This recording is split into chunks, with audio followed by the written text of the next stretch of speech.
Hi, good morning and welcome to the Atlantic Council's virtual panel today on Iran at a crossroads, protests and what comes next.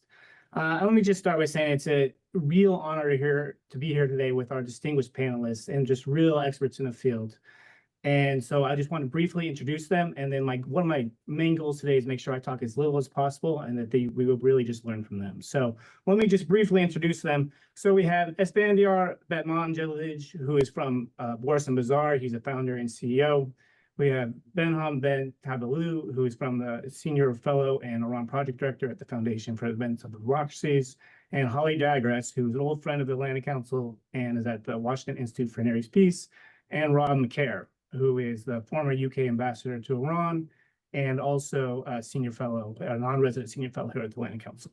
So, like I said, I'm not going to say much for this group. I'm going to let you guys do the talking. But I will just say, having covered Iran for the last, nearly 20 years, I'm surprised by how often we get it wrong. And if you'd asked me 2 weeks ago whether we'd be sitting here talking about Iran's future today, it would not have looked like this. We all knew that something was going to happen like this, but 2 weeks ago, there would have been absolutely no idea. So what I'm going to do today is try to facilitate a conversation with 4 panelists who are all experts in the field, but who all kind of see the what's happening and what comes next differently. And so we're going to have a respectful debate about what that looks like. And I'm going to do what I've really done for the last several years, which is to turn to Holly to start and say, Holly, what am I seeing? And tell me what it means. So Holly, I'm going to pass it over to you.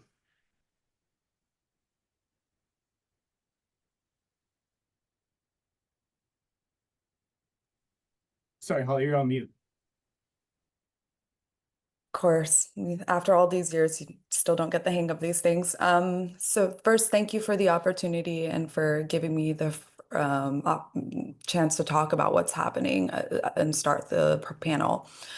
So on December 28th, following the collapse of the Iranian rial, which fell to 1.2 million to the US dollar, Bazaris and traders took to the streets of Tehran. Those protests have since swelled into a national anti-regime uprising that has spread across all 31 provinces in Iran. This is not about the economy. Viral videos of rice being thrown into the air underscore something deeper: systemic mismanagement, corruption, and repression, which Iranians squarely blame on the Islamic Republic. These protests are explicitly calling for the ouster of the clerical establishment, as reflected in more than a dozen chants. I'll read some of the most common ones. Death to the dictator, freedom, freedom, freedom, long live the Shah, this is the last battle, Pahlavi will return.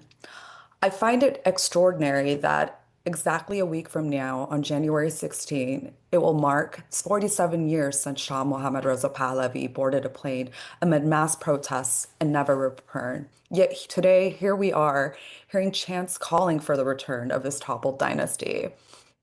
The protest landscape has shifted, I would say, significantly these past few days after Kurdish groups announced a strike, but more significantly when the former Crown Prince Reza Pahlavi, who has called himself a transitional leader, called on Iranians to take to the streets on Thursday and Friday at 8 p.m.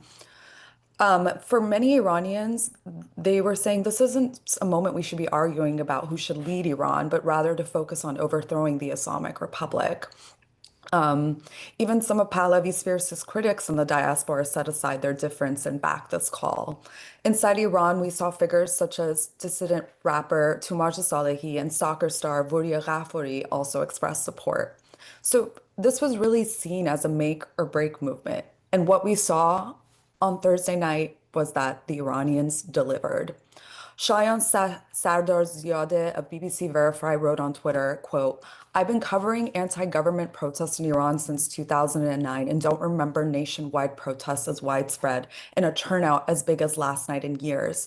Based on verified videos, there were gatherings in nearly every corner of Tehran in almost every province.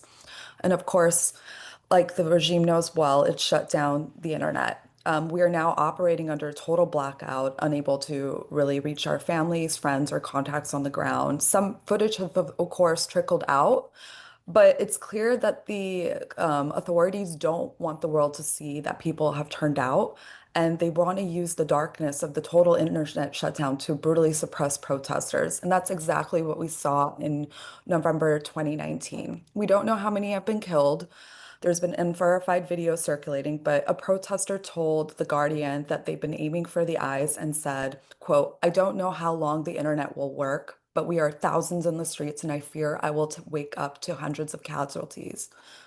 I'll leave you with the latest figures provided to me by the group Human Rights Activists in Iran. They said over 2,277 arrests, 40 protesters killed, five of which were children. Thanks, Collie. That's a great intro. I think it might be really useful now to actually go to Yar to kind of help us understand the drivers on the econ side of this, how we got here, and the spark that actually started this 12-day, 13-day process. So Yar, I'm going to turn it over to you. Thanks, Nate. And it's a pleasure to be here with Behnam, Holly, and Rob. Obviously, a really significant set of events last night in Iran, and it does feel like we're in a turning point in many ways.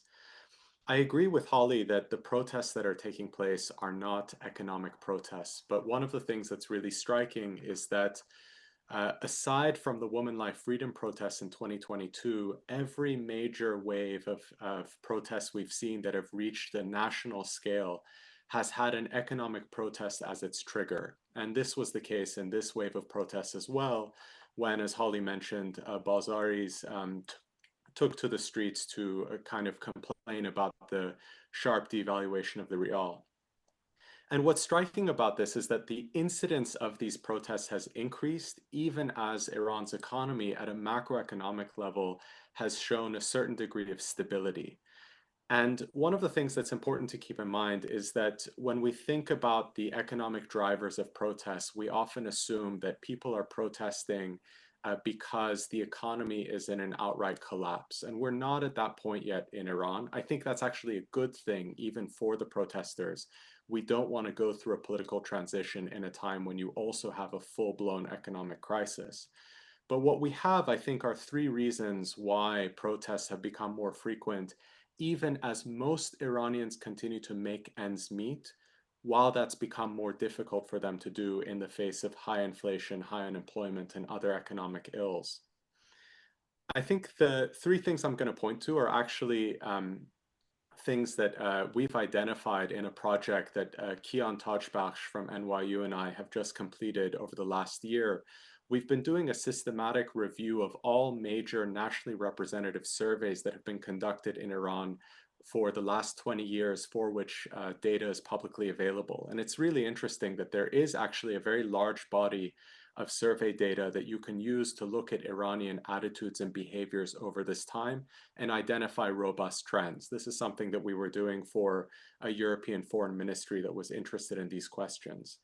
And the three things we identified are that first, one of the reasons why we see protests that are more frequent is that in the face of economic stagnation in Iran, you have different economic groups that are taking to the streets to defend their economic interests. So when we think about the merchants in the bazaar, truck drivers, oil workers, civil service employees, even pensioners, the trigger for national protests is often a group that is trying to defend their economic interests at a time when those interests are at stake because the economic pie in Iran is not growing and groups are trying to fight to preserve their piece of the pie.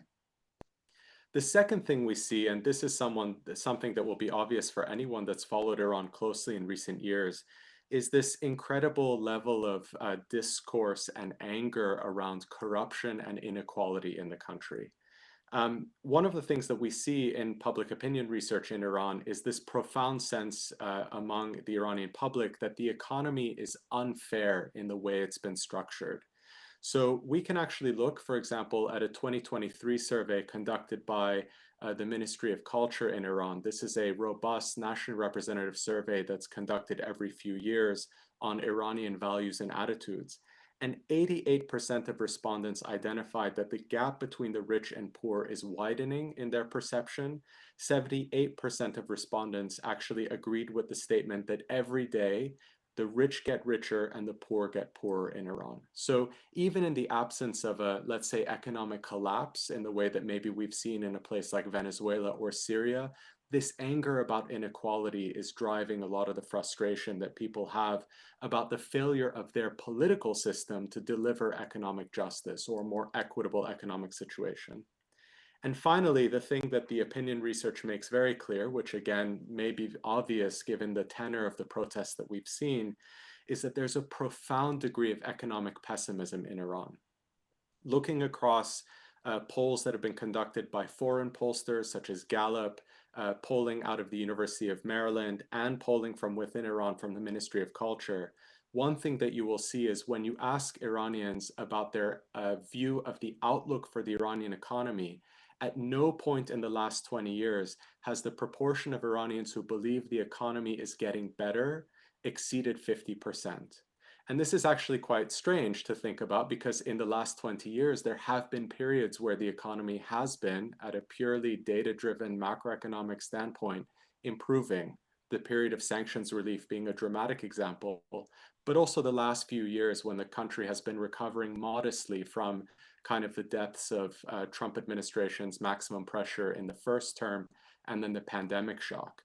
And to conclude, I think what we're seeing here is this idea that economic pessimism is feeding into a sense of political, really deep-seated political frustration, this sense that the Islamic Republic as a political system is unable to improve the welfare of ordinary people.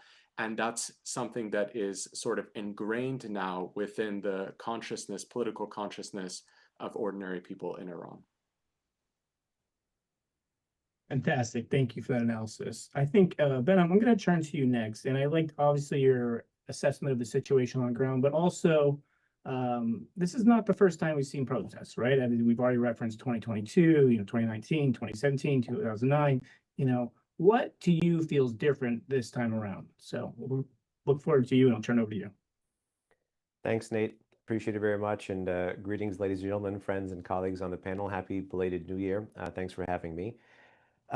In essence, this is probably what you've just asked, Nate, is the question I think I've been asked the most, and everyone on this panel has probably been asked the most by press, by friends, by colleagues, by people in government, by people in governments around the world and across the pond. This is the question. Is it different? Why is it different? Why now?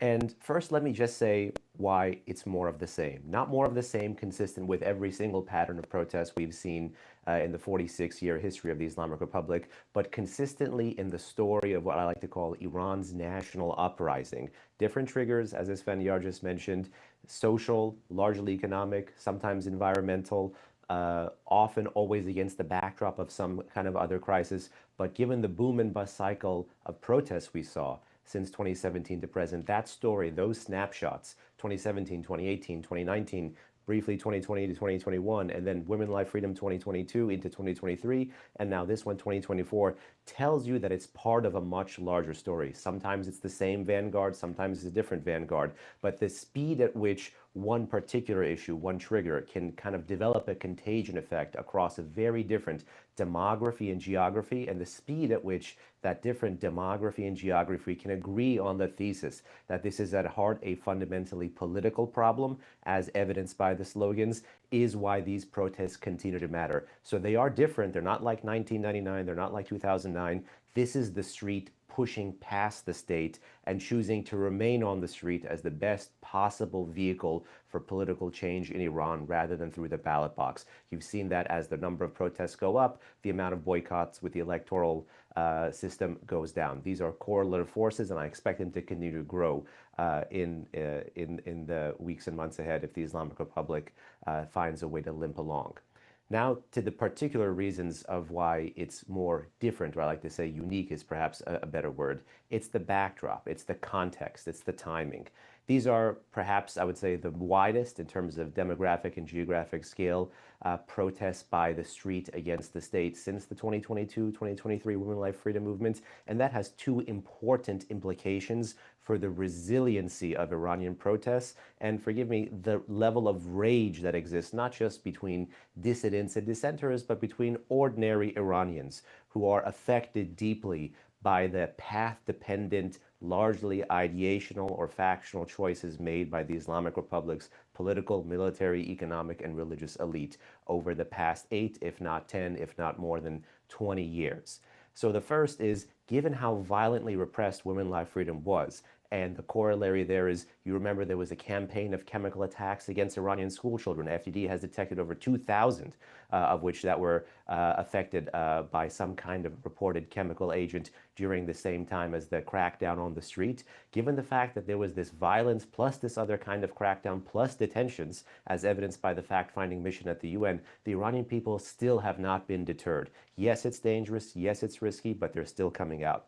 The corollary to that is, despite the, forgive me, and we have most, if not all, of the panel of some kind of Iranian ancestry, some kind of Iranian origin, despite the Iranian diaspora drama that existed, particularly in 2023 and beyond with the Women Life Freedom Movement, the failure to organize, the failure to unify, it still shows that that diaspora drama has not only not deterred elements of the street from continuing to take on the state, meaning the hopelessness that people thought would have a contagion effect among protesting Iranians was significantly overrated. And if anything, based on the chants and slogans we see today, Iranians have been able to identify some, if not all, of the individuals that they would like to call to lead to help get them to a post-Islamic Republic future. So for the contextual reasons there, these protests are different or unique. They also matter more for policymakers, for people like you, Nate, for your friends and colleagues in DC, across this town, and across the pond.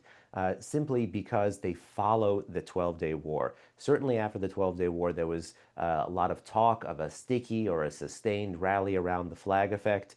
I think, again, that too is now significantly overrated. You quite literally have Iranians on video for several days now burning regime flags, now more recently erecting post-1979 pre-revolutionary flags that contain the national emblem of the lion and sun. So these are all highly significant kind of myth-busting, torpedo-busting events by the street, not just against the state, but myth-busting events by the street against the analytical community, against the expert community, against the Iran watcher community that point to the resilience of these Iranian protests. Now, still, two X factors remain, meaning, will there be able to be some kind of cohesion, some kind of organization, some kind of movement from this sustained dissent, this sustained rage towards an alternative politically? And in terms of the proximate blocking or the proximate thing that impedes that is, what will the security forces do? What will the role of the security forces be?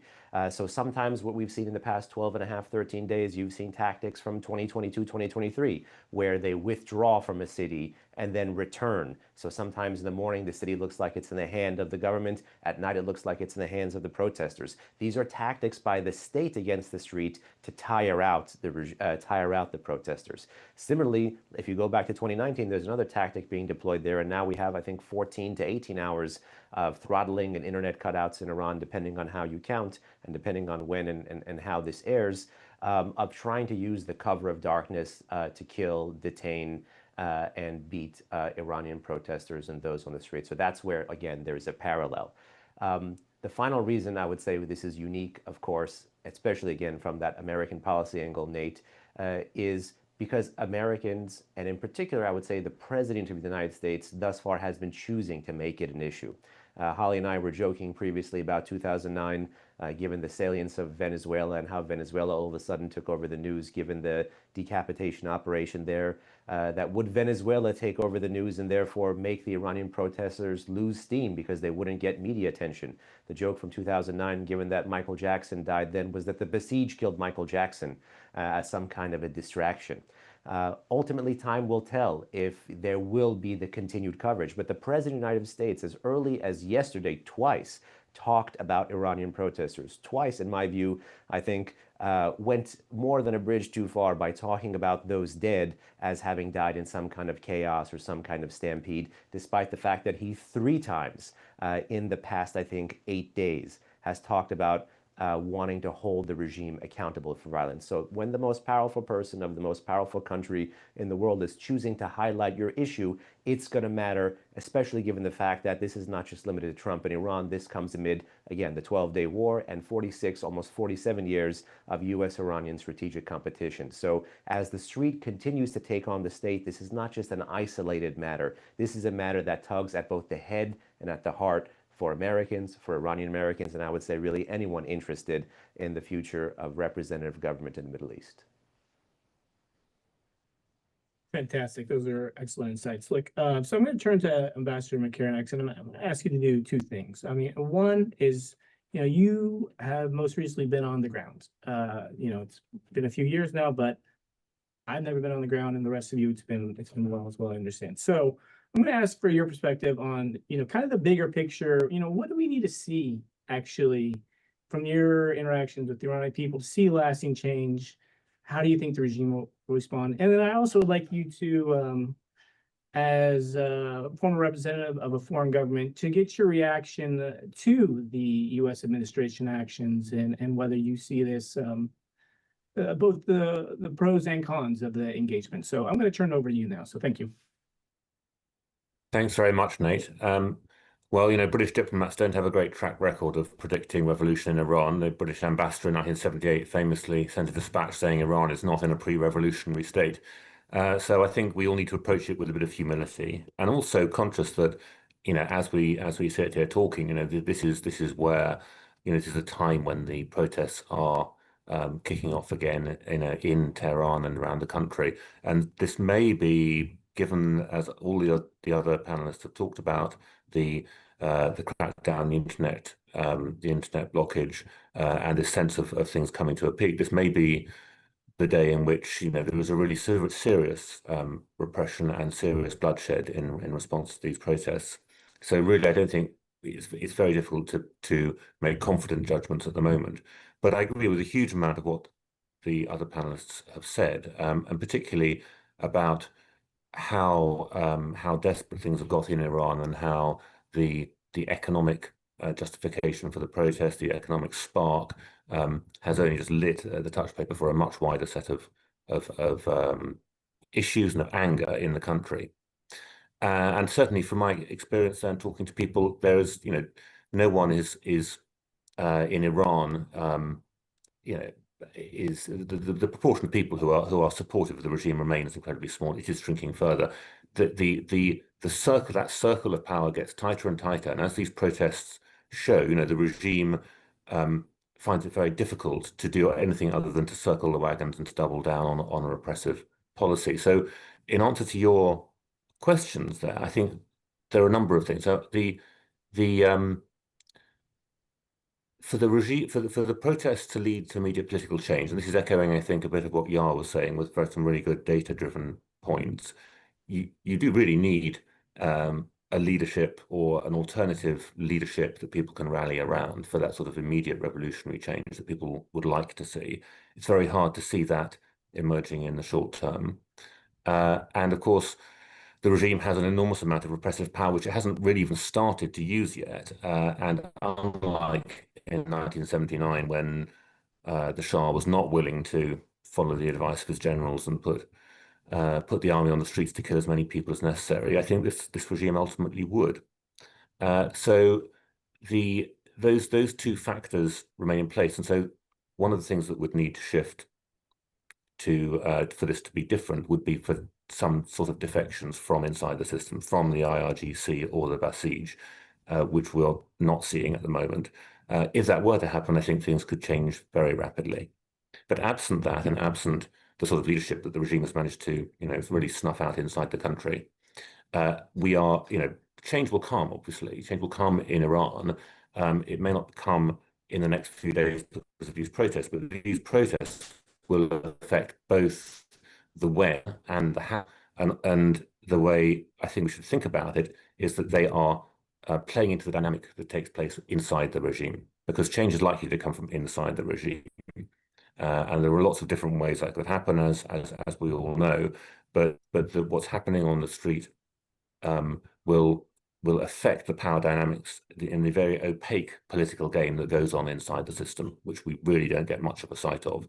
And those people, and you definitely hear the echoes of it in the sort of public comments that people have been making and are making now during this crisis about the approach that has been taken being wrong, and that the regime needs to think differently. So I do think that has been brought closer by this. So both the when and the how are affected. by these protests. Coming on to your question about the US, well, I'm not sure that I should be commenting as a non-American on these issues, but it clearly has an impact on people on the street, and I agree with Benham on that. I think there's the sense that even before this recent crisis, there have been previous protests where people have been chanting in support of President Trump, even chanting in support of Prime Minister Netanyahu, but they've been quite fringe parts of these protests. And I think what we're seeing now is this sense in Iran, as far as one can interpret it from what's going on, that people are looking at Venezuela, looking at the comments out of the White House and thinking, this might be a game changer. And that's obviously the intent of those comments. The intent is to encourage and to support the protesters to come out on the streets. But unless there actually is action taken by the US, there is a risk that becomes an anticlimax for the protesters and becomes a disillusionment. And if people feel they've been encouraged to come out on the streets and then it's no more than rhetoric, then that would be difficult for people. If there are military strikes against the regime security targets, as in following through on the president's comments, then I think we're into a very unpredictable phase, but it may not necessarily play out in the way that that external forces would like it to, because if you think about those attacks in June and in the 12-day war, when quite a proportion of the Israeli targeting towards the second half of that was on local IRGC and Basij offices, not just military and nuclear facilities. I remember talking to people, who'd been there during those attacks and who came out and talking about what it was like, and their description was very much about, the sense that these police headquarters were in residential areas and that they were being, the airstrikes were not helping people because they weren't in any way just destroying what's likely to be an empty police or IRGC office doesn't actually diminish the power of the state. So I think that they could be counterproductive, but maybe that's getting ahead. Maybe that's not where we're going to go. But there is, we are going to get to a point where there's a question about the gap between rhetoric and reality. Fantastic. I think next I'd like to do two things. One is both Benham and Ambassador, you both kind of identified the same, key X factors coming up, which is this, alternative leadership, viable alternative, and the possibility for, regime fissures or defections. So I want to give both Yar and Holly the opportunity to respond to see if there's anything else they're watching in the near term. And then I would also like to give and also Benham the opportunity to respond to what are your thoughts on if the president were to follow through? Because he said, he promised that he would respond, right? And we are now seeing at, a minimum, 40 casualties. And as Holly alluded to, it could be much, much higher at this point. So I just kind of would like your guys' views on, is that helpful or harmful? So why don't we start with Holly and then we'll work our way through the group.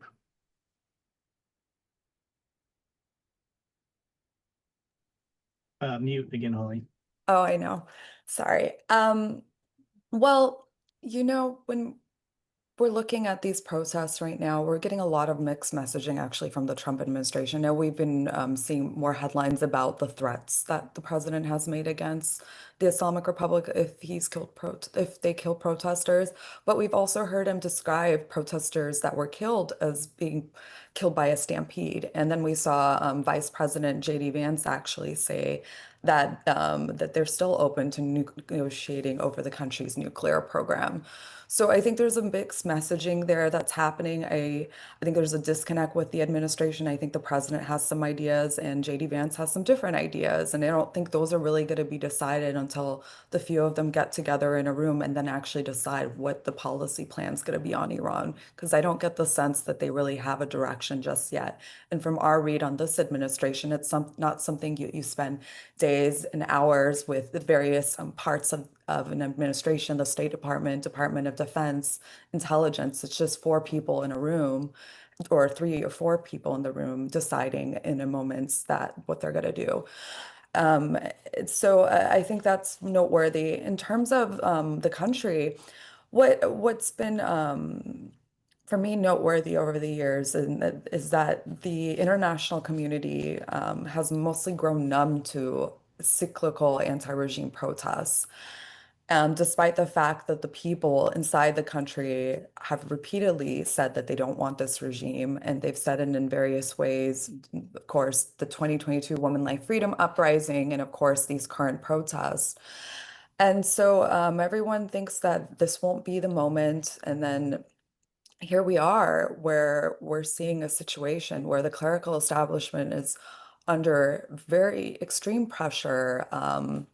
They're very fragile because of the events since October 7th, the maiming of its proxies in the region, the 12-day war, the status of their nuclear program being in shambles and them unable to effectively enrich. And then, of course, the issues that we've poured over about the economy. We've had talks of Tehran running out of water, and this is a resource-rich country that is dealing with power outages, and its families are unable to feed themselves. So I think what we're seeing is the paralysis of the Islamic Republic, unable to adjust or adapt to what's been happening in the region and inside the country since October 7th. And I think that's where you're really going to see that there is a possibility for this tipping moment. And that sword of Damocles, I would say, is Israel and the United States. We've been talking about the possibility of a war for a while. I don't know anyone, whether an ordinary Iranian inside the country, an analyst that doesn't think round two is going to be coming up, especially now that at the end of December, we saw in the meeting between Israeli Prime Minister Benjamin Netanyahu and President Trump that they're saying that they're focused on the ballistic missile program and that the US would back Israel if there was to be another strike. So I think we're operating a little differently than we have in the past. And I think we need to be much more wide-eyed about what that is and what could there be a metamorphosis of the Islamic Republic? Could there be a collapse? And I think that's what we need to be much more wide-eyed around. And I don't think, from at least based off my conversations with Western governments, including here, have they really thought through those scenarios? And we shouldn't be caught flat-footed if that moment does come. Great, thanks. So, yeah, I'm going to turn it over to you. Yeah, so I mean, there's a lot to react to there. I think the first thing I would say is that I take Holly's point that this administration is sort of unique in terms of a small number of people can make big decisions. But I think it's interesting to look at the case of Venezuela and to, according to the reporting around some of the decisions that were made about how to pursue or not pursue political change in that country, that the administration was led by the assessments of the intelligence community. And I think this points to a need for us to be kind of very analytically sort of careful in terms of coming to the conclusion that we are at the kind of tipping point that would lead to the real dissolution of the Islamic Republic. There are two things happening here. I think the protests, the momentum behind them, the political awakening that's taken place in Iran, certainly since the Women Life Freedom movement, but as Behnam pointed out, really building since, I would say, arguably 2009, if not the student protests in the late 1990s, is that there is a reckoning now with the idea that a political transition has to take place and that the current structure of the Islamic Republic is not going to deliver the political, social, economic protections that the Iranian people demand. That is a tipping point that we have crossed. But there are many regimes around the world that lack political legitimacy but maintain a considerable degree of power. You could look to the failed revolutions of the Arab Spring. I think Egypt comes to mind. You could look across Iran's border to Pakistan as being examples where governments that lack real political legitimacy can maintain power. And that is something we need to be worried about or careful about when we consider where things are going for Iran. The other thing analytically that I'd point out is that we are often looking at this question of tipping point as a question of protesters versus loyalists. But there is a bigger question of what about the vast majority of Iranians who have not participated in protest action and who are also not people that would be considered strong kind of supporters of the Islamic Republic. Where are they in this mix? And I think understanding their positionality is what will really determine whether or not we're reaching a moment where political transition can consolidate. And there are two things to consider here. With regards to the protests, what we need to be asking is not how large are these protests, because at the moment they're in the tens of thousands, and that is probably not in and of itself enough to topple the regime if, as Rob pointed out, the regime maintains this significant repressive capacity. Now, it may choose not to use that repression, and that may be part of an internal elite kind of change in the political structure. But ultimately, the idea that we're at the moment of a full-on bottom-up toppling of this regime, I think is not quite there. But that doesn't mean that the political process is not moving forward. I think the question is, are there other forms of political activity or mobilization that people who are not participating in protests are engaged in? And here I'm thinking of like regular assemblies where people in Iran within civil society are able to get together and actually chart out what they believe their political demands are and to prepare the groundwork for a political transition. We have spent a lot of time understanding dynamics around protests. We do not have a very good picture of the nature of political organizing in Iran and the capacity of civil society to position itself to actually drive forward a transition in the country. I would argue that that capacity is very low, and in the absence of those kinds of assemblies and organization from different social groups, we are not going to be able to have the political transition we all want, because that is a fundamental part of the process. It's not just the protests, it's really everything that happens after. And it's really the political activity and the political enlightenment of people who may not be willing to put themselves in harm's way in a protest environment, but who still believe that they want to contribute to positive change in the country.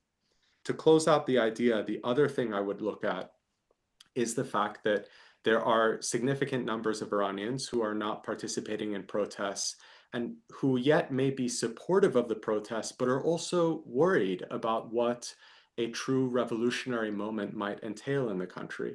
Iran is different from other countries that have come to the verge of revolution in the sense that it is still, despite everything that has happened, a relatively functional place where people continue to be able to live with a relative degree of security and economic kind of welfare, notwithstanding the abuses of their government, the limitations on civil liberties, and the failure of the government to improve living standards.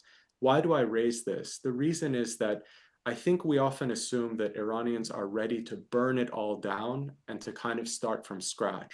But the reticence of the majority of Iranians to participate in more direct forms of political mobilization, protests being one of them, suggests to me, and I think as part of some of the analysis that some of my colleagues have been working on, that there is a hesitation there because people are wary of what they might lose if there is the instigation of a political process that doesn't consolidate. Do they end up in a situation where they have neither achieved more political rights and also lost the things that make Iran relatively unique in the region as a country where social services work, certainly better than in neighboring Iraq or Syria or Lebanon or Pakistan or Egypt.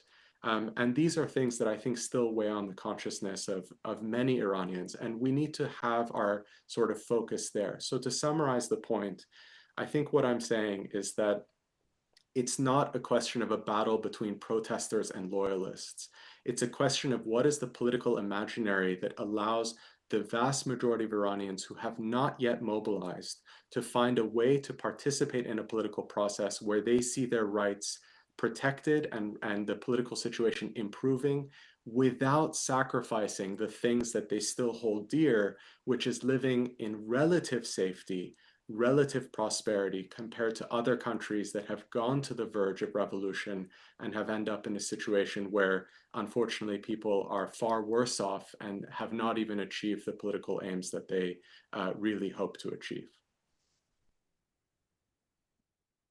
Those are very important comments and a great thing to watch. And so I'm going to ask, instead of responding to myself, which I couldn't do, I'm going to ask Benon to do that.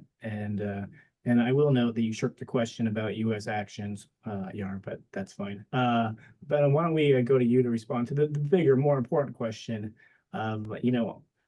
What's your assessment about these people who are not on the streets but are willing to or want change? So please take it from there. Sorry, Nate, it was cutting in and out for a sec. So it's kind of responding to Holly and Esfandiar, and then what about the, for lack of a better word, the great silent majority? Yeah, that's good. Okay, cool. So I would say this with immense respect, and this is not because I'm some kind of egomaniac, tells us more about us than about the Iranians.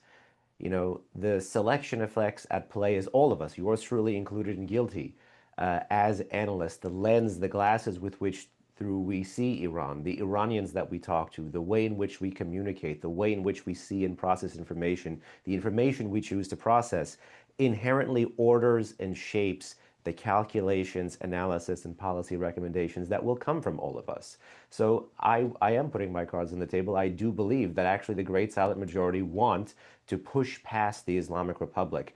And I actually have my doubts about the ability of those who might want to dampen that pathway or alter the pathway or create a facelift for the regime or have, in a more palatable sense, an evolution of the regime from within the regime. I actually doubt that they would be able to either control the headwinds, and I also, personally with a stake, would say I do not necessarily think that would be representative of their society.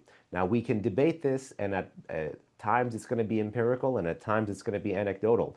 But I think only the streets and only society will be able to tell. You can look at Iranian society and find measures of support for the strike. You can look at Iranian society and find measures of distaste and condemnation for the strike. It depends on the measures and it depends on the units that you choose to focus on. I actually think here, and I think there's evidence to support it, you have had the steady drift towards revolution rather than reform. The reason I think 2017 is the critical juncture is because that's when you have the first, in again, the holy city of Mashhad, by the way, Reza Shah, Ruhed Shah, Reza Shah, God bless your soul. And there's a straight line from that to Javid Shah, or Long Live the King, being chanted in Khomeini, the hometown of Ayatollah Khomeini, the founding father of the Islamic Republic, in 2026. And in between that are the boom and bust cycle of violence that the regime has deployed as the state against the street, but also the day-to-day failures that perhaps, as Esfandiar, when we aggregate this, may not be inherent in the data, but is, in terms of in political science speak, is inherently vivid in the day-to-day life of average Iranians. I'm putting my cards on the table. I'm born and raised here. I've actually, unfortunately, never been to Iran. For me, it's a can't-go situation, especially now with FDD, but even with family. Long story short, I'm saying this because there's a sandwich shop in like deep Naziabad. I'm not going to out the guy that I follow on social media, like a tiny sandwich shop who just, you can tell from the Ya Husseins on the wall that these guys are supporters, and the discourse, the way in which they speak Persian, the way they carry themselves, they're not into this hoity-toity. They probably weren't Women Life Freedom. The son of one of these guys has administers the shop of the owners. And even he put out a video about this current round of protests. And even, his trigger was, just as you mentioned, Esfandiar, economic. He pointed to his menu. The fact that he had to keep updating his menu so many times. Yes, I know it's very commonplace in Iran to have menus constantly either be digital or updated because of the inflation rate, because of exchange rate issues, but not everyone is willing to say them. Now I do feel like there is a barrier that is broken. So the great silent majority, in my view, is being heard finally. Analytically, I understand that there's different ways we can rank order that. Objectively, I understand in terms of US policy, I know Uncle Sam consistently has been looking for cheap and easy with respect to the Middle East. I know it sounds highly like something that's related to the Trump administration, but that is broadly a phenomenon. It's hard to rank order. I'm not disrespecting your many, many years of service, Nate. I know you had a lot of skin in the game, but this, what we miss, quote unquote, to go back to what you mentioned earlier, is the net effect of settling for cheap and easy. The fact that there was a great silent majority to begin with, the fact that they were pushed in this direction. You know, between those two slogans I mentioned, Reza Shah, God bless your soul, in 2017 in Mashhad, and Long Live the King being chanted in Khomeini in 2026, are the intermittent failures of the Islamic Republic that have helped make this great silent majority. And who knows how resilient this majority will be in the face of exceeding violence. Who knows what it may look like if there is another strike.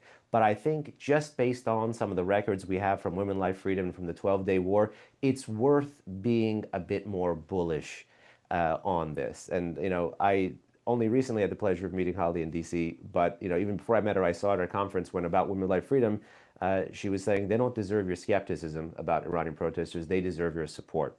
So I don't believe Uncle Sam should be neutral about this. I don't believe we can drive events. I do believe there is a crisis between the Islamic Republic and America that Uncle Sam can drive and really has the capacity particularly to be able to drive towards victory. It's just that I hope, given this great silent majority, given the bravery of Iranians, I hope those calculations from the street can be reflected in how we here in Washington think about how Uncle Sam can drive towards victory against that state. I know this is big picture thinking. I know this is not the way Washington traditionally operates, but whether you're looking at great power competition, whether you're looking at pivot to Asia, whether you're looking at Abraham Accords versus Cyrus Accords, I think there's no way out but through in the Middle East without dealing with this issue of the increasingly protesting, rather pro-American Iranian street against the highly anti-American Iranian state.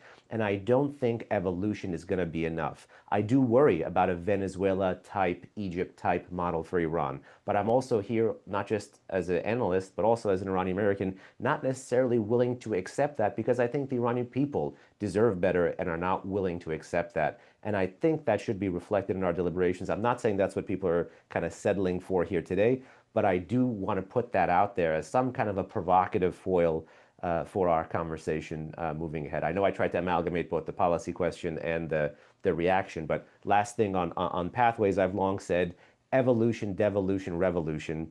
I don't think the Iranian people are largely neutral to that. I understand how they've been risk averse. You know, Iran had, ironically, for many years, as you know, Esfandiar mentioned, 99 and 2009, the height of the attention, political capital, political hegemony, interest of the reform movements, both internally as well as within the diaspora.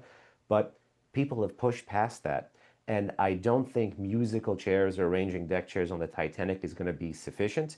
But I do think those who want something beyond an Islamic Republic are going to have to think long and hard. And that's not strategy, that's not tactics, that's actually logistics and bargaining and settling for some suboptimal solutions that I don't necessarily see being discussed, you know, either within the diaspora or within the opposition or at least publicly within regime elites. But who knows, as the pie shrinks, as the crisis intensifies, as the stakes increase, perhaps we'll be hearing and seeing some more of those. But this is a highly vivid, very fluid thing.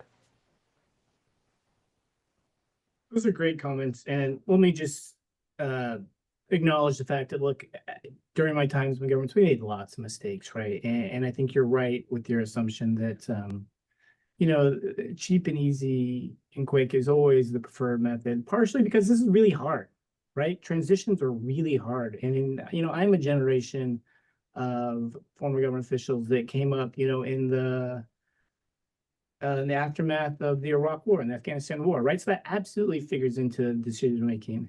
But I think you identified probably the key question. And actually, sorry, and one more thing on failures. Apparently, I was supposed to say up front that we are taking questions that we'll ask at the end, which I didn't do. So there's another failure.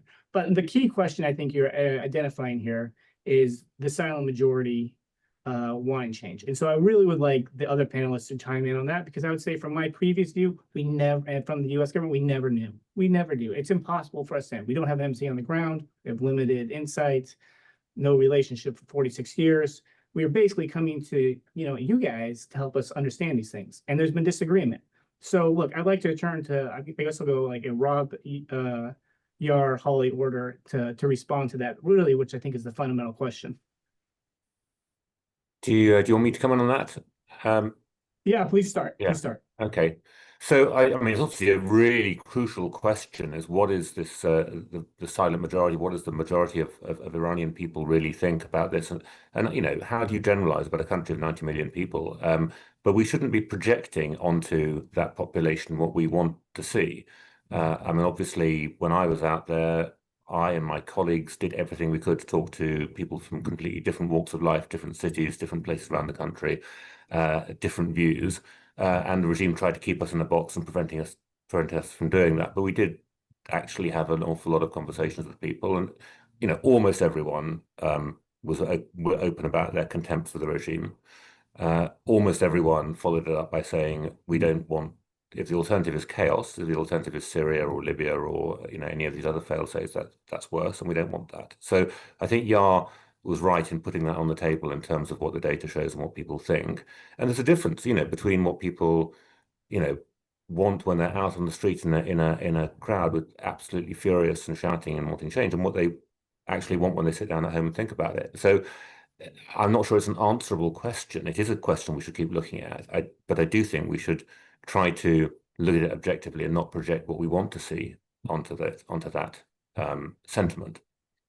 The key here is that the regime can't, it doesn't have the answers, as I think everyone has said, it doesn't have the answers to any of the challenges that it's facing, and that's why there's no optimism about the future of the country, because you know this is a government, of course, under Pezeshkian that came in with an economic reform platform saying we'll make the lives of ordinary people better, and of course part of that was hung on the idea there'd be an agreement with the West and sanctions lift, but you know that hasn't happened neither, and the economic reform obviously is making people's lives worse in the short term.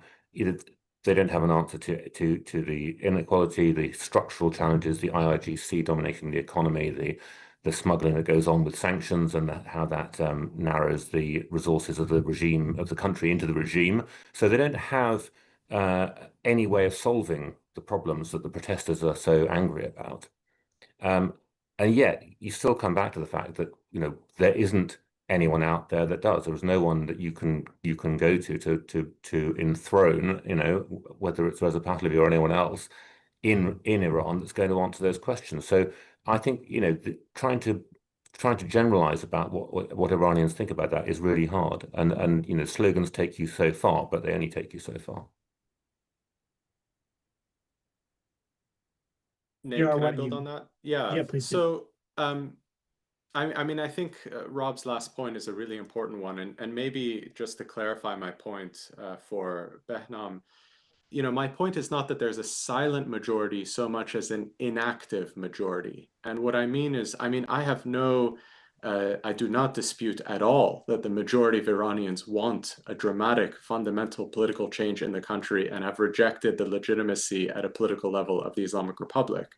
The problem I see is that they are not able to engage in a political process that allows them to meet their aspiration. Protests are political events. They are not a political process. The organization of a protest may represent something that is more of a process, requires organization, networks, and coordination.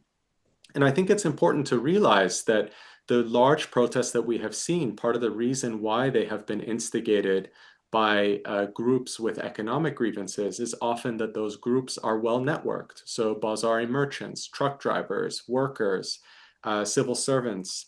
And the one protest that wasn't instigated by because of an economic grievance, the Women Life Freedom protest, was instigated by the women themselves and women's activists in Iran who have been able to protect sort of their ability to organize themselves around the feminist politics in the country over the decades. So what I think this points to is the importance of an ability to actually create networks within civil society that can participate in a political process. Where we are today is that we have consensus that political change needs to happen in Iran across a broad swath of society. But opposition politics does not have the infrastructure for political assembly, and there is no group that is able to create that big tent and organize mass politics that would be able to drive forward a transition process.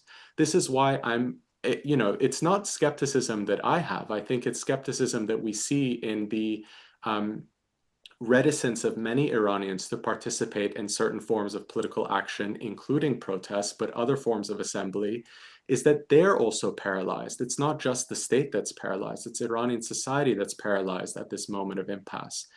And if we do turn back to the question of, where US policy should go, because of course that's the context of this conversation and where we sit in our positionality here, this is why I'm very wary of feeling that we're at this moment and trying to instigate a process for which the political context is not ready in Iran, because the consensus may be there, but the actual infrastructure is not there. And that's okay. I mean, I don't think we need to be disheartened by that. I think we should be very pleased and encouraged that we have arrived at a moment where there's broad agreement on the need for fundamental change. Now we can start the work of actually building the infrastructure for mass politics that allows a transition to take place successfully, so we don't repeat the mistakes of other countries. I mean, it's worth noting that in countries where there was a much stronger infrastructure, let's say Egypt, even there it reached a dead end. So this is a really fraught thing that we're facing. And, we need to, our mindset should be, how do we protect the interests and the welfare of the Iranian people as they embark on this process, not simply how do we attack and bring out the downfall of the Islamic Republic, because that is maybe a necessary, but it's certainly not a sufficient condition for the kind of political change we want to see in Iran. Go ahead, Holly. Well, I lived in Cairo during much of the Arab Spring, and I have to say that the 2011 uprising and 2013 uprising were both popular coups at the end of the day. And it was because Mubarak stepped down the first time. The second time around, Morsi was forcefully had to step down. And so I think we're comparing apples and oranges when it comes to Iran and Egypt. That being said, I don't understand how we can have a political process in a country that has repressed its people for 47 years and say that, oh, well, the civil society is unable to organize. Many of the big civil society activists have been in and out of prison over the years. We have many Nelson Mandelas in Iran, and they've been unable to organize because of the repression. We've seen the highest executions in 40, I would say since 1989 and 2025 alone, as a message to people that want to dissent. And so when we're looking at what's happening in the country, this is where people are at their wits' end. That's why I'm seeing people on Instagram right now posting videos saying, this might be the last time you hear from me. I might die in the streets, but it's worth it. People are talking about the gray space in Iranians.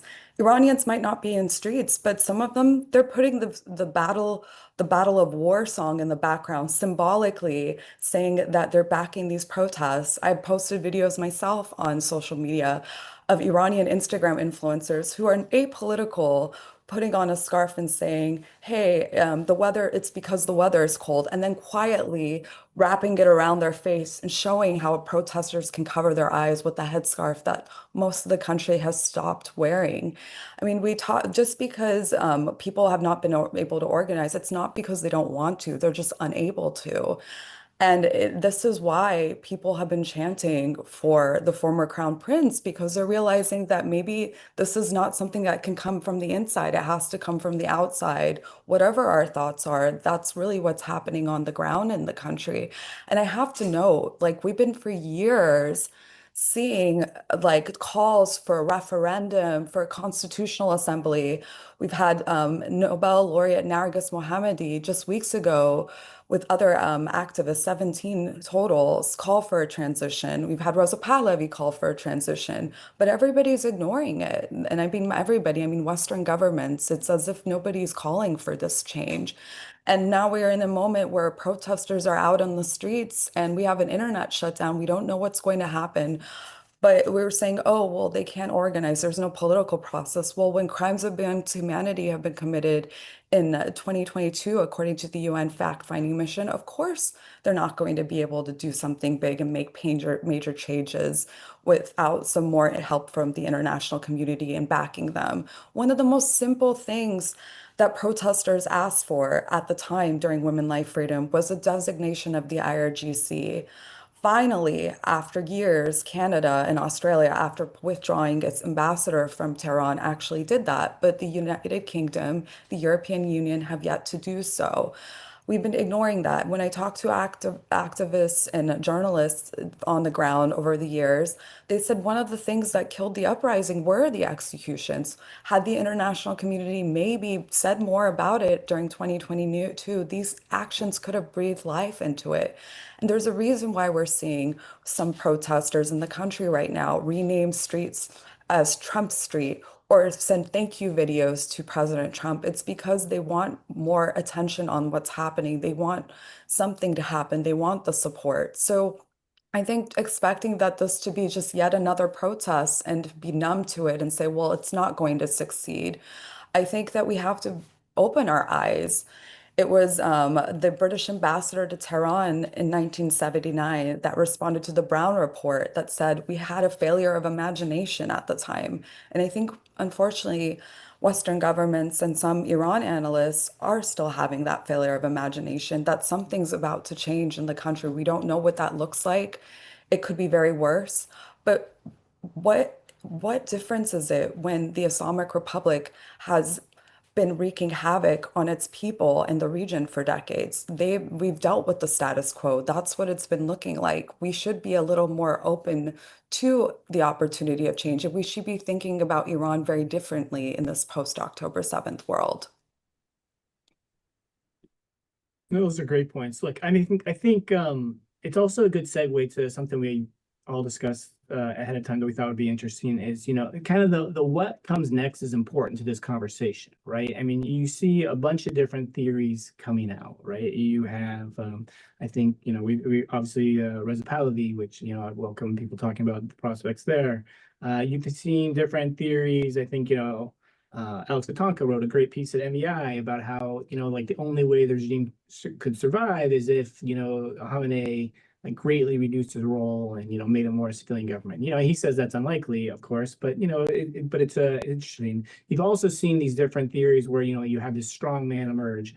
And then I think it's worth noting that, there was another Ayal piece that came out that said, a month ago, before the protests, very importantly, before the protests, the Israeli intel perspective was that the government is incapable of addressing the current demands of the people, which I think we all agree with. But the most likely scenario would be an IRGC or military takeover. Now, look, they come out this morning and said they're rethinking that, right? I mean, I think through the Barak Ravid piece. So, I mean, that's not like the final view, but I think it raises this question of like, what would come next? And so I'd like to hear your guys' views on that, in this event. So, why don't we just go with the same order again? And I think we go Benham, Rob, Yar, Holly.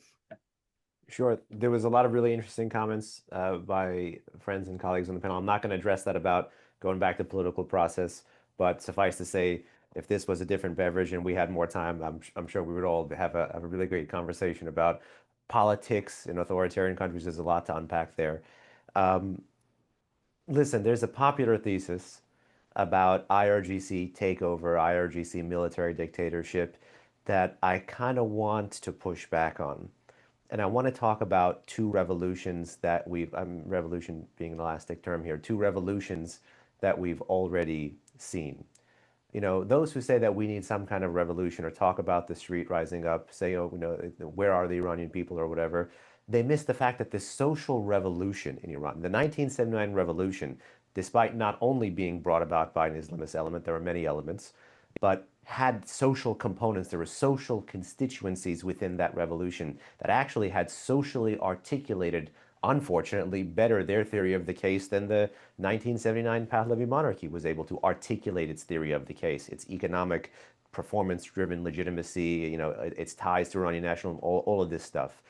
Why am I saying that now? Because the social revolution has already happened. We're simply waiting on commensurate political change in Tehran. And the question becomes, how do you get from that fundamentally different society that does not look like 1979, or much more importantly, does not look like 1989, but looks like as diverse and colorful in the mosaic of Iranian society in 2026, as loud and cacophonous and actually flagrant compared to some stereotypes people in the West have about it as it is. How do you get to that point? That is the job of both analysts and activists, Americans, Iranians, dissidents, diaspora, everybody to put their head on their thinking caps on to think about. But we can't scoop the street. We can't preempt the street. I think it's imperative to take our cues from the street. We can't drive it. We can only reflect it and then encourage it when we see it, particularly if it's going in a direction that we like. So the first thing I would say is that the revolution in so many ways has already happened. The social revolution has already happened. We're waiting on that commensurate political change. And if the street is unsuccessful, don't think that the state is not going to be successful. And the reason I'm saying that is because so long as regime change continues to be a dirty word or a bad word here, and has an icing or a chilling effect in our calculations, that's not necessarily the way it is in Tehran, particularly even among regime elite, particularly even among some reformist elite who may want to ride the tailwinds of the protest movement, or particularly among some IRGC elite, or particularly among some former figures like President Rouhani, for example, who might be thinking creatively right now. So lots of people, particularly post-12-day war, are jockeying about how to have a post-Khamenei Islamic Republic or to retain their preferential position in a post-Khamenei Iran. My charge to policymakers is take note of the fact that everything you're seeing, all the cues, all the colorful stuff, all the things Holly has posted over all the years on social media, all the things everyone has said, are the proof of the fact that the society has changed, and that the hard part comes now about thinking about the politics. And that's what I mean about it's not strategy, it's not tactics, it's logistics. It's actually the nuts and bolts, it's the mechanisms. And the people or the group that can articulate this most cogently for Western interlocutors, whether that's opposition or other think tankers or activists or whatever, will be in a prominent position to really describe or create a meta-narrative for what comes next, whether it's the next cycle of violence, the next cycle of protests, the next conflict, or even, post-Khamenei's death, for example. Now, briefly to the IRGC, those who say the IRGC takeover also miss the fact that the IRGC has already taken over, that it's really been a synthesis of the clergy and the IRGC. To have what people are talking about, a military dictatorship, you would have to remove the Islamist element from the IRGC, and that may not necessarily be as easy as one thought. And obviously, IRGC is not a monolith. It's not just the 125 to 175,000 uniform folks. It's the friends, family, veterans, associates, multiple concentric circles of people whose business interests are tied to them that have fundamentally different orientations, whether it's a youthful person still in uniform whose impression of America up until the 12-day war was that America was the paper tiger, up until the October 7 terrorist attack and the multiple cycles of violence in the Middle East, thought that actually you could press your advantage, you could win in the gray zone against Israel, against America. Those more risk-tolerant, almost kind of messianic types, younger, whose experience is not the Iran-Iraq war, but whose experience up until recently was the Syrian meat grinder or the Iraqi civil war, they may be much more risk tolerant and harder to sway versus, a post-Rafiq Dous type IRGC generation who fought in the war, who was ideological, but then got rich in the 1990s and early 2000s and is elderly and is somewhat more cautionary about the capital because capital is coward. Is this the IRGC that we're talking about, trying to create a political constituency, trying to guard their capital and thereby take charge of what comes in post-Khamenei Iran? So I think we need to be very careful when we talk about IRGC military dictatorship. What kind of involvement of the military in the state beyond the massive parastatal involvement that we see already are people talking about? I think this is the place where the devil really is in the details, because if you're talking about a rotation of Guard Corps commanders, well, the commanding elite of the Guard Corps are gone. Now what we have to do, my charge, and I've mentioned this a few times, is to map out the business elite of the Islamic Republic and their networks to any known institutions, be it the clerical institutions, the parastatal institutions, the IRGC or military or the Supreme Leader's office. And this mapping of the business elite can help us potentially understand that X factor. Go ahead, Yar. Yeah, I mean, so I take Behnam's point and I agree with him that you know, the IRGC can go in a lot of different directions based on whatever is sort of expedient for them in this environment. I'd also just to sort of add to his point, you know, we often treat the IRGC as a monolith, but it's not. It's these different, there are different political cleavages within the Revolutionary Guard. There are different economic interests at stake. And so it is very difficult to map how even within what we think is a fairly unitary body, different political forces can come forward. But I want to go back to what just sort of Holly's reaction to some of the things I said, because I think it's important to be very as clear as I can here. And I fully sort of hear her in the importance of not diminishing the significance of this moment. And that is, of course, in no way my intention. But I think she put it really well. And maybe this will clarify where I'm coming from, where she said that Iran has many Nelson Mandelas, and she's entirely right. I mean, what's really remarkable about Iran is that it has had this incredibly resilient civil society that has maintained space for you know, journalistic activity, university studies, cultural and artistic production, you know, joining forces around political issues, whether that's environmental advocacy or feminist activism. You know, these are things that are very easy to take for granted, and they distinguish Iran from other countries, certainly in the region, but also many other countries at a similar level of development.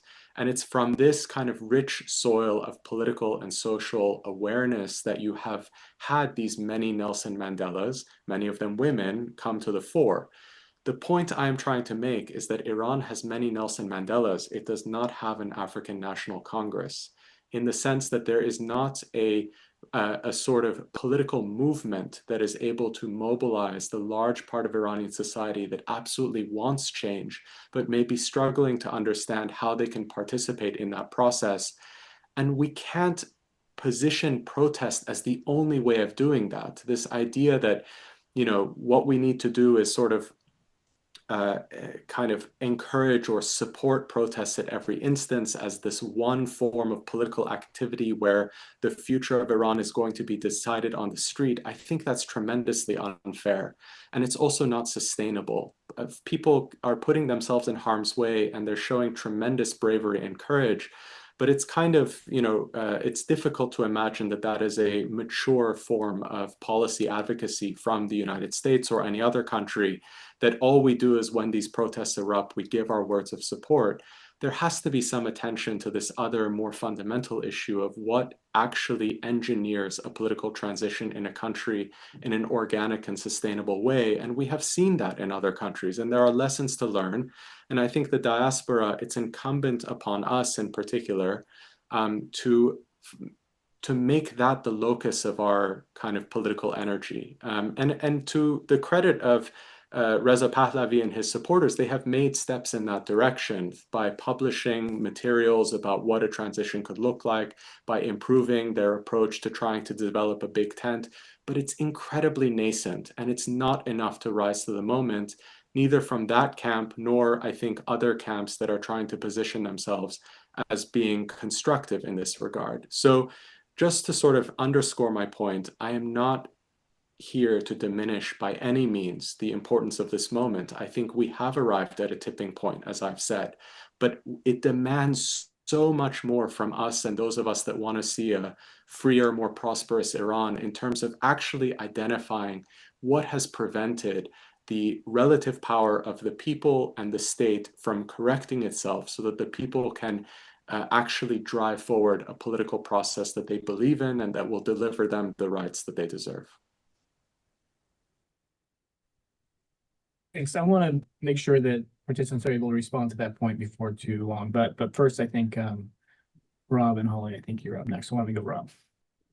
Yeah, I'll be brief because I know that we're running out of time and you want to get a chance to some questions. I mean, I think Holly's absolutely right that you know, we really have to ensure that we're really thinking about the ways the regime and the country could transition, and that we're not limiting our and certainly not thinking about this as being, you know, it's another round of protests that don't change the regime. You know, there are there are 3 or 4 things that I think policymakers and analysts should probably be paying more attention to. One is to tease out Behnam's point about the IRGC as the next, as it were, the next source of power. There's a change where they take more overt power, they back out the Ayatollahs and become a more overt power in the country, recognizing that they already have a lot of huge amount of economic and political power. But there is a way that could evolve. We need to think about how that works and how that plays out. We definitely need to think about the strongman Napoleonic route that you mentioned. You know, there are plenty of people squaring up to who would want to see themselves as that new Reza Shah who would come in and save the day, with support of the IRGC, but someone who would sort of become a more a figure, I suppose, retiring the supreme leader for a more sort of Sisi type figure. There's the more optimistic scenario, which is still unlikely, but we should be doing everything we can to try to create the conditions for it, which is as you said, a more civilian government, a reduction in the power of the military and Islamic hierarchies, the sort of thing that Zarif would want to push, and there's a potential collapse, which isn't the most likely scenario, but clearly isn't an impossible scenario, and that how that could lead very rapidly to chaos inside the country, and particularly between the peripheries, between the minority populations and the center, is underplayed, I think, very often in our analysis. But the key to what the regime fears is a Gorbachev moment, and that's why they're so locked into this incredibly rigid and paranoid thinking about political change, because at any change, when a supreme leader dies, or whether it's a change that happens before that, they are acutely aware that any change can bring unintended consequences, and that's why they're so stuck on this doubling down. But of course, however much they try to avoid it, it's a reality that sort of moment of any sort of reform coming to the system and how it works can lead very quickly to a snowball of change that goes in the way that we would all want to see. So I think those are the outcomes that we need to be thinking hard about, and in a way, the least likely thing over the medium term is a continuation of the status quo, which we all recognize is unsustainable. Holly?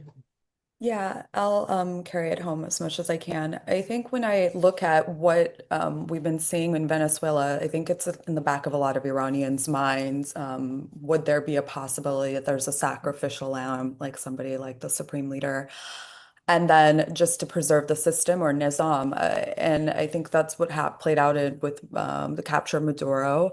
Now that the dynamics are very different, but I think that it's something that Iranians have been worried about. What if they do make some sort of deal with the Islamic Republic? And I just want to note that this is not something that Iranians would be satisfied with, because the distrust has been there for so long. That's why they're out in the streets. We've been seeing this distrust since the December 2017, January 2018 protests onwards.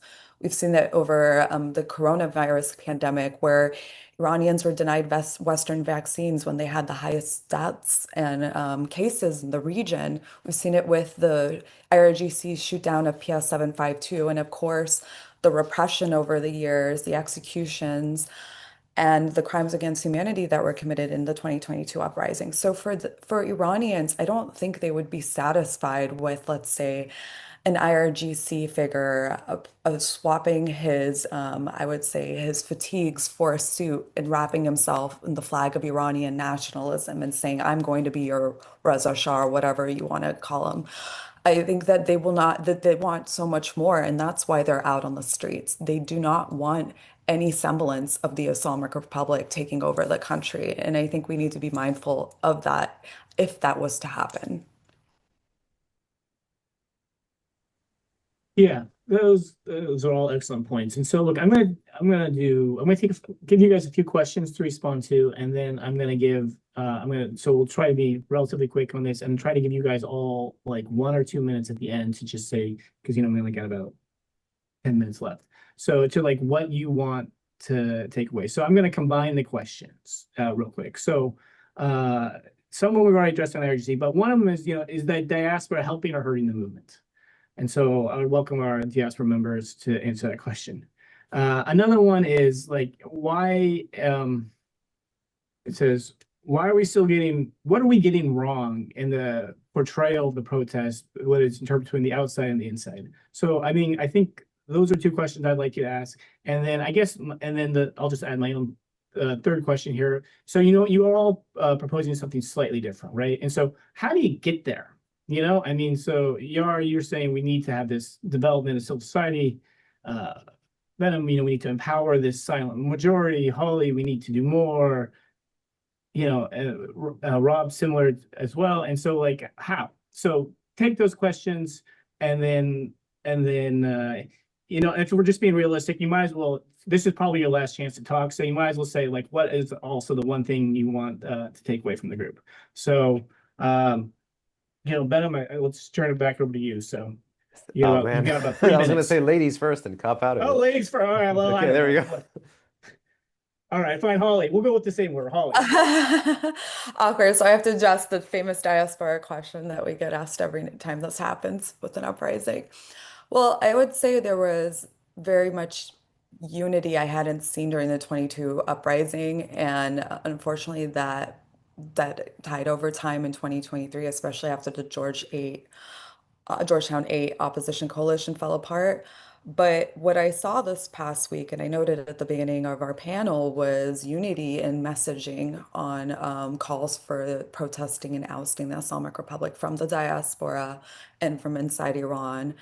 And I think that they've reunited, at least momentarily, and that is with their call that let's not talk about who should be leader, which as an analyst was worrisome, but they want to focus on the ouster of the Islamic Republic. And I think that's something that's noteworthy in this. Fantastic. Yor? Sure. So I'll sort of wrap the two questions together. Look, I think the diaspora, and I speak as a member of the Iranian American community, has excellent intentions and has done a very good job of making sure that there is a spotlight on Iran when things occur in the country that need to be part of the international conversation. But I think there's a lot more that can be done, and I think there does need to be some introspection. I'll sort of end with 2 points. The first is that the diaspora has come to understand the failures and the repression and all the odious things about the Islamic Republic in extreme detail. But the diaspora does not understand Iranian society very well. It does not understand day-to-day life in Iran very well. It does not understand how ideas and political discourse in Iran is constructed. And I think that's where so much more learning can be done, so that when we are advocating on behalf of Iranians, we're doing so from a place where we can have a real understanding of the political aspirations in the country beyond just kind of bold ideas about freedom, but really how that reflects in the day-to-day lives of Iranians. I think that's something I'd like to see. And the final thing I'll say is that it goes back to the point I was making earlier, and it relates to this difference in where our attentions have been in the diaspora. I think a lot more focus has to be given on protecting the Iranian people, their aspirations, and their livelihoods, as a counterbalance, or perhaps as even the greater priority versus a desire to see the Islamic Republic fall. And the reason I say that is because our best chance for actually addressing or bringing about the end of the Islamic Republic as a political reality, now that it has lost its political legitimacy, is by actually focusing our care and attention on the Iranian people in a way that does more than just instrumentalize their protests or make a spectacle of when they're facing violence. And I unfortunately think that we fall into that from time to time, because that is how you get the attention of policymakers. And that is a place where you can engage with this issue emotionally, but it's not sufficient. There's more that we can do to show solidarity and to be allies. And the first thing is to learn about how actually politics takes place in Iran and where that can really lead. And if we can then be a part of that process, maybe we'll end up in a position where, somewhat more organically than hopefully an IRGC coup, we end up in a situation where the political leadership of the country is one that does respond to the political demands and protects the political rights of ordinary people. Fantastic. Benham, go ahead. Sure, I'll try to be brief. Listen, as a member of the diaspora, I say this publicly and privately. I get shot from all sides for it, but then again, I don't want to say I'm one of the few, but I do like to talk to all sides. I have my views, my values, my orientation, but I do like when we work together. Even if we march divided, I think we should be striking united. That's something we can take from the history of the American labor movement and apply that. But let me just say, kind of philosophically, as a member of the diaspora, but also analytically, but perhaps most importantly as an American, someone born and raised here, I think we need to live that theory of change. We have to be on a daily basis in our personal lives, in our professional lives, in our personal communications, in our interpersonal communications, the best brand ambassadors for secularism, for democracy, for nationalism, for a fundamentally different Iran. We have to, yes, reflect the views, values, and interests, but we also have to be on a daily basis that best brand ambassador. You can't be the best advocate if the advocate shows up not looking like the best thing, not articulating the best theory of the case, and again, in their personal conduct, not living up to that best theory of the best case. Unfortunately, this really does apply to all sides. But let me now pivot to the positives. The positives of the diaspora is that they have stayed in the game. This is very much a long-term game. This is a marathon, not a sprint. The Islamic Republic was not erected yesterday. It might not fall today. So this takes time. And the Iran diaspora, to their credit, have stayed in the fight. I would have liked more resources, but you can't want something more than what you've given yourself as an individual. The Iranian diaspora has stayed in the fight. They've seized opportunities and they've put the spotlight, whether through celebrity status or other kinds of status, on the plight of the Iranian people. I think the challenge for the diaspora, one, beyond being the best as an individual, best brand ambassadors for change in Iran, need to be able to talk about politics, to talk about political organization. And that lack of political organization has impeded us. But nonetheless, I think if you dismiss the past 45 3/4 years, the fact that finally a diaspora member was able to lead change, to support change in Iran. I mean, I will admit fully, since I've been saying December 2017 to present, what makes these protests different is demography and geography. But what makes yesterday different, the end of the 12th day different, is volume. And I do believe the Crown Prince was behind that volume, and we can't ignore that. Now, the sharper the failures of the Islamic Republic, the bolder what once was in Iran pre-1979 and the promise of what could be. So that's, my take with respect to the Iranian diaspora. I'm not always an optimist, but I do think there is room for optimism, but it has to be hard fought and it has to be hard earned. And it begins in the daily behavior and the daily actions of all of us. And Rob, you are welcome to skip the diaspora and give your final thoughts you want, or you can go ahead and address the diaspora, but we got about a minute, so. I know. I was going to give some very brief final thoughts, and obviously it's not just about the diaspora, it's about what other countries around the world, other stakeholders in Iran, which we all are, have to say and do as well. And although we would all love to leap to immediately to the collapse of this regime and the replacement with something better, we have to recognize that may not happen. It may not happen out of these protests, and probably the most likely way that we're going to get towards positive change and the end of the Islamic regime as we see it today is through change in regime behavior, reform, change in personnel that creates a dynamic which the current power holders are unable to stop. And therefore, we should be thinking about how we create the conditions for that change. So I'm very much in agreement with Yar. We should think about the Iranian people. We should think about the living conditions. We should think about that international agreement that is so elusive and we may never get to, but trying to get to it could bring positive change, and hold out those possible alternatives that allow political change inside Iran that could bring an end to this regime. I think that it's too tempting to think that what's happening right now is a shortcut straight to what we want to see. All right, we are out of time. So let me just say one final thing, which is to thank you all for participating today. I think you all, from a former U.S. policymaker, I feel like you're all right. Even though you're saying different things, you're all right. And so that I think that adds to the complexity of this issue, is that you all make excellent points, and it's not clear. And I think you're right. But the biggest takeaway, I think, is to get the change we all want to see. Like, these types of different voices need to work together. And even though you have slightly different approaches for getting there, I think you four are a fantastic example of how progress will be made by working together. So I just want to thank you. It was an honor to be the moderator of this conversation, and we'll pick this conversation up again. So thank you. Thank you. Thanks very much.